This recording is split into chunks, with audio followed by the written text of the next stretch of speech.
इस वीडियो में हम देखेंगे रस की संपूर्ण जानकारी बहुत ही कम समय में। रस का शाब्दिक अर्थ होता है आनंद। काव्य के पढ़ने सुनने से जो आनंद की अनुभूति होती है उसे ही रस कहते हैं। काव्य में आने वाला आनंद अर्थात रस लौकिक न होकर अलौकिक होता है। रस काव्य की आत्मा है। रस के अंग। रस की अवधारणा को पूर्णता प्रदान करने में उसके प्रमुख 4 अंग अस्थायी भाव, विभाव, अनुभाव और संचारी भाव का महत्व। अस्थायी भाव रस का पहला एवं सर्वप्रमुख अंग है। भाव शब्द की उत्पत्ति भ धातु से हुई है, जिसका अर्थ है विद्यमान या संपन्न होना। अतः जो भाव मन में सदा अभिज्ञान ज्ञात रूप में विद्यमान रहता है उसे स्थिर अस्थायी भाव कहते हैं। जब अस्थायी भाव का संयोग विभाव, अनुभाव और संचारी भाव से होता है तो वह रस रूप में व्यक्त हो जाते हैं। स्थायी भावों की कुल संख्या 11 है। रति, हास्य, क्रोध, शोक, उत्साह, भय, जुगुप्सा या घृणा, वत्सल, आश्चर्य, दास्य या भक्त और विस्मय। अगला है विभाव। जो व्यक्ति, परिस्थिति या वस्तु अस्थायी भावों को उद्दीपन या जागृत करती है उसे विभाव कहते हैं। विभाव के 2 प्रकार हैं। पहला आलंबन। जिन वस्तुओं या विषयों पर आलंबित होकर भाव उत्पन्न होते हैं उन्हें आलंबन विभाव कहते हैं, जैसे नायक नायिका और प्रेमी प्रेमिका। दूसरा उद्दीपन विभाव। आश्रय के मन में भावों को उद्दीप्त करने वाले विषय की बाह्य चेष्टाओं और बाह्य वातावरण को उद्दीपन विभाव कहते हैं, जैसे सीता को देखकर राम के मन में आकर्षण। तीसरा है अनुभाव।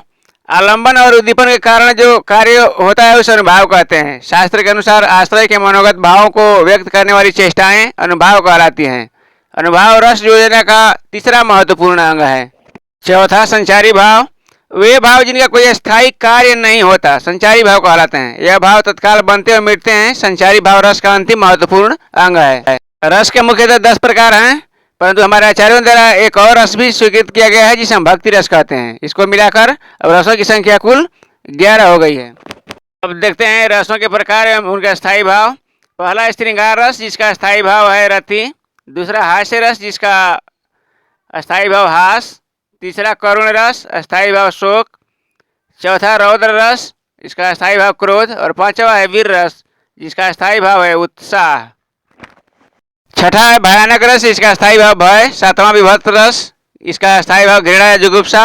8वां अद्भुत रस, इसका अस्थायी भाव आश्चर्य। 9वां शांत रस, अस्थायी भाव निर्वेद। 10वां वात्सल्य रस, अस्थायी भाव वत्सल। और 11वां है भक्ति रस, जिसका अस्थायी भाव है दास्य या भक्त। अब देखते हैं श्रृंगार रस की परिभाषा। श्रृंगार रस रसों का राजा एवं महत्वपूर्ण प्रथम रस माना गया है, जहाँ पर नायक और नायिका की अथवा महिला और पुरुष के प्रेम पूर्वक क्रियाकलापों का श्रेष्ठांक वर्णन होता है, वहाँ पर श्रृंगार रस होता है। सहृदय के हृदय में जब संस्कार रूप में विद्यमान रति नामक अस्थायी भाव अपने प्रतिकूल विभाव, अनुभाव और संचारी भाव के सहयोग से अभिव्यक्त होकर जब आशीर्वाद योग बन जाता है तब वह श्रृंगार में परिणत हो जाता है। उद्दीपन विभाग। नायक नायिका की परस्पर चेष्टाएं उद्यत हैं। अनुभाव में अनुराग पूर्वक स्पष्ट अवलोकन, रोमांच, आलिंगन है। संचारी भाव में मरण, उग्रता, जुगुप्सा को छोड़कर अन्य सभी संचारी भाव श्रृंगार के अंतर्गत आते हैं। श्रृंगार रस में सुख एवं दुख दोनों प्रकार की अनुभूतियां होती है। इस कारण इसके 2 रूप हैं। पहला संयोग श्रृंगार रस और दूसरा है वियोग श्रृंगार रस। संयोग श्रृंगार रस के अंतर्गत नायक और नायिका के परस्पर मिलन, प्रेम पूर्ण कार्यकलाप एवं सुखद अनुभूतियों का वर्णन होता है, जैसे राम के रूप निहारत जान की कंकन के नग की परछाई, याते सब सुधि भूल गई कर टेक रही पल टारत नाही। अर्थात माता सीता भगवान श्री राम के चेहरे को अपने कंकन के नग में देखती हैं और वह इसे देखते हुए इतनी खो जाती हैं कि अपनी पलकें भी झपकाना भूल जाती हैं। दूसरा है वियोग श्रृंगार रस। वियोग श्रृंगार वहाँ पर होता है जहाँ नायक और नायिका में परस्पर प्रेम होने के बाद भी उसका मिलन नहीं हो पाता। इसे विप्रलम्भ श्रृंगार रस भी कहा जाता है। इसके अंतर्गत विरह से व्यथित नायक और नायिका के मन के भावों को व्यक्त किया जाता है। निष्दिन बरसत नयन हमारे, सदा रहती पावस ऋतु हम पे जबते श्याम सिधारे। यहाँ पर नायिका अपने प्रेमी के वियोग में व्याकुल है और उनकी आंखों से आंसू नहीं रुक रही है। दूसरा है करुण रस।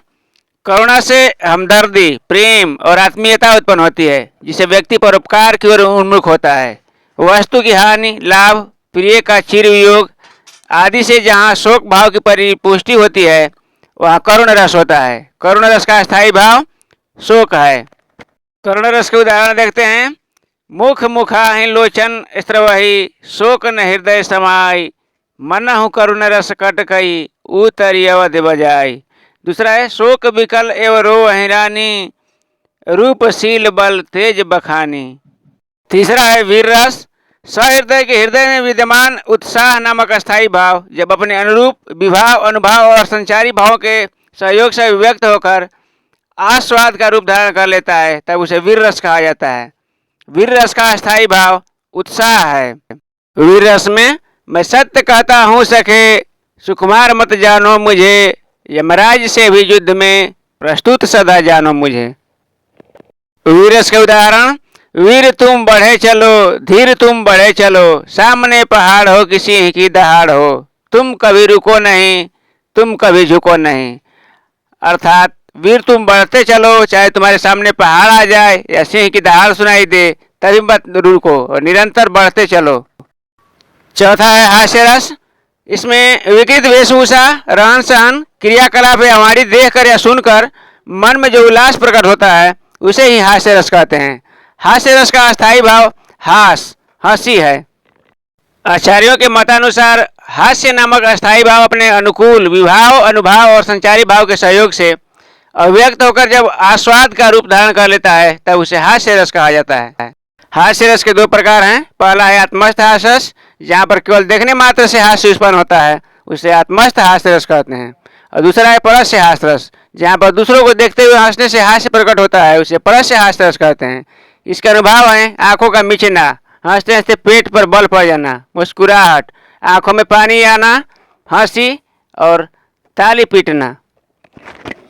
हास्य रस के उदाहरण, कहा बंदरिया ने बंदर से चलो नहाने गंगा, बच्चों को छोड़ेंगे घर पे होने दो हुड़दंगा। इसका अर्थ है कि बंदर और बंदरिया बच्चों को घर में छोड़कर गंगा नहाने की बात सोचते हैं जो कि असंभव है। पांचवा है रौद्र रस, इसमें जब विरोधी पक्ष द्वारा किसी व्यक्ति समाज देश या धर्म का अपमान या अपकार करने से उसकी प्रतिक्रिया में जो क्रोध भाव उत्पन्न होता है तब उसे रौद्र रस कहते हैं।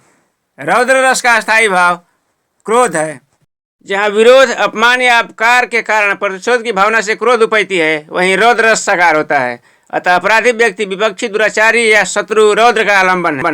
रौद्र रस के उद्दीपन विभाव अनिष्टकारी, निंदा, कठोर वचन, अपमानजनक वाक्य आदि। अनुभाव आंखों का लाल होना, भौहों का तरेना, होठों का फड़फड़ाना, दांत पीसना, शत्रुओं का ललकारना, अस्त्र शस्त्र चलाना आदि।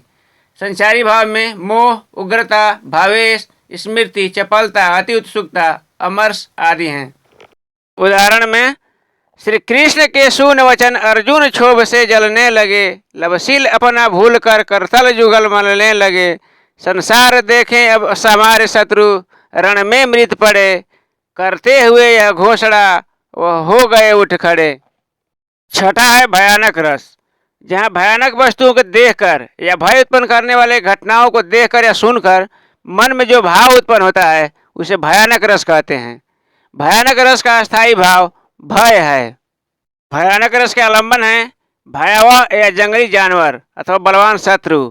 अनुभाव है निसहाय और निर्बल होना, शत्रुओं या हिंसक जीवों की चेष्टाएं। उद्दीपन है स्वेद, कंपन, रोमांच आदि। इसमें संचारी भाव है गिलानी, शंका, दयनीय चिंता, आवेश आदि। भयानक रस के उदाहरण हैं एक ओर अजगर ही लखी, एक ओर मृगराय, बिकल बटो ही बीच ही पर मूर्छा खाए।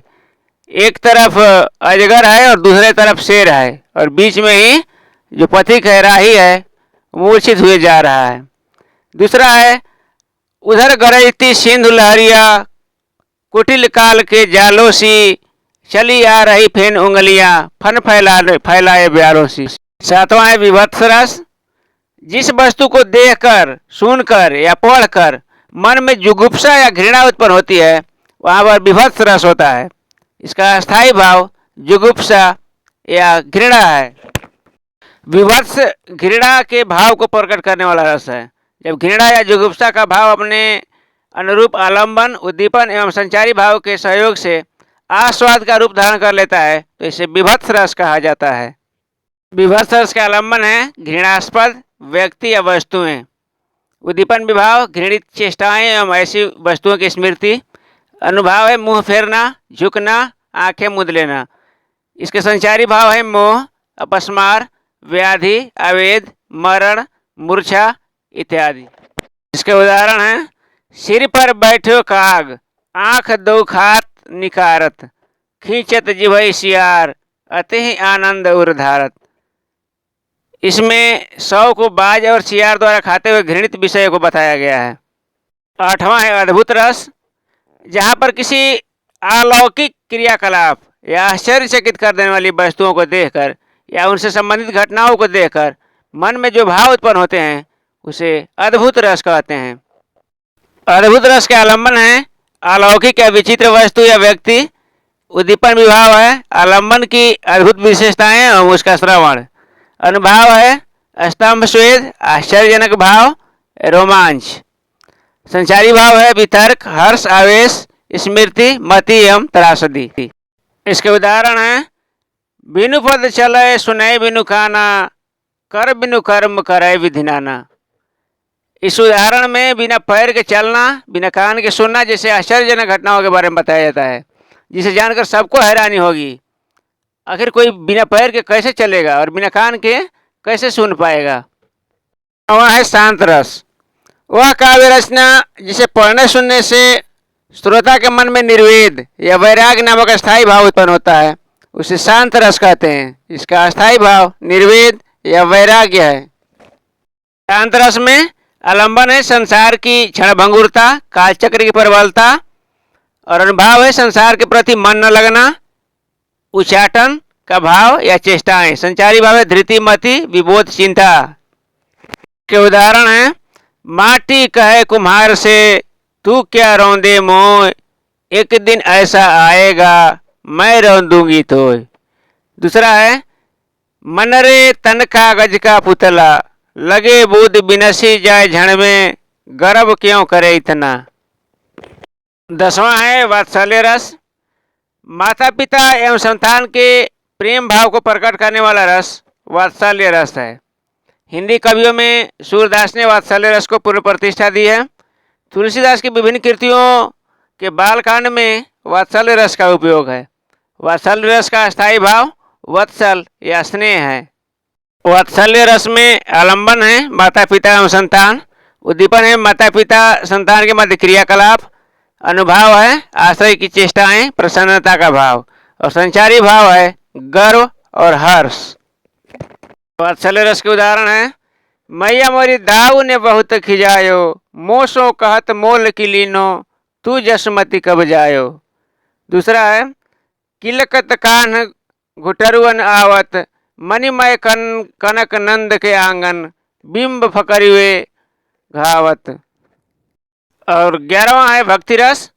भक्ति रस में ईश्वर की अनुरक्ति तथा अनुराग का वर्णन होता है। इस रस में प्रभु की भक्ति और उनके गुणगान को देखा जा सकता है। भक्ति रस का अस्थायी भाव है दास्य। भक्ति रस के उदाहरण राम जपु राम जपु, राम जपु बावरे, घोर भव नीर निधि, नाम निज नावरे। दूसरा है एक भरोसे एक बल, एक आस विश्वास, एक राम घनश्याम हित, चातक तुलसीदास। वीडियो को अंत तक देखने के लिए धन्यवाद। दोस्तों आपको ये वीडियो कैसा लगा हमें कमेंट में लिखें। इस वीडियो को अपने दोस्तों के पास शेयर करें, चैनल को सब्सक्राइब करें, और इस वीडियो के प्लेलिस्ट में और भी शिक्षा मनोविज्ञान से संबंधित तथा जीके जीएस के बहुत सारे प्रश्न पड़े हैं, उसे भी देखें। जय हिंद।